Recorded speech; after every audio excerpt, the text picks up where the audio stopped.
Good day. Now, F.E.A.R. would go on to become fairly popular, as it should have, simply because it was a good game, even if it wasn't very scary.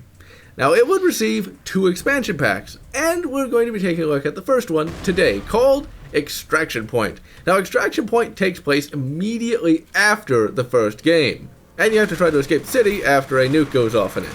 That still, of course, did not stop Alma, and also apparently couldn't kill the titular Point Man, who is the main character who never speaks and generally just doesn't interact with anybody.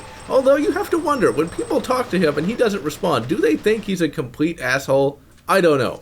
Gordon Freeman gets away with it, so maybe the Point Man does too. Now, this game is virtually unchanged from F.E.A.R. 1. You shoot pretty much all the same enemies, and you do pretty much all the same things. There's some freak out moments where they don't really actually matter all that much because you don't get hurt. Although, they do actually send some spectral enemies after you that you do actually have to shoot. However, it's fairly rare, and they're easily killed in 1 or 2 hits. The atmosphere in this game is still just as good as F.E.A.R. 1's, although it now is kind of old, seeing as how you just played through pretty much the exact same atmosphere in the first game, but it still works.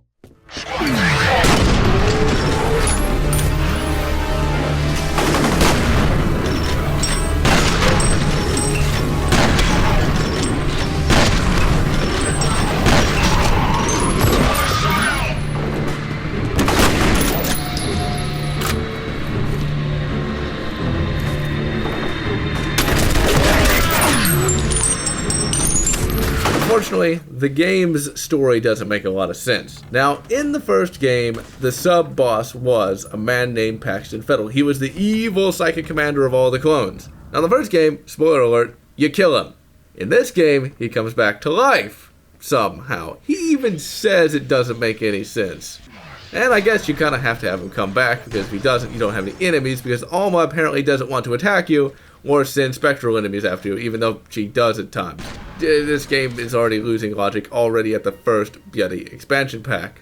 Now really, there's not much else to say about this expansion pack. It's just F.E.A.R. 1 rehashed again. But that's really what an expansion pack does. It gives you what you liked in the first game and just adds on to it. It's definitely a good expansion pack, if a bit repetitive at this point. And so, this is John, signing off.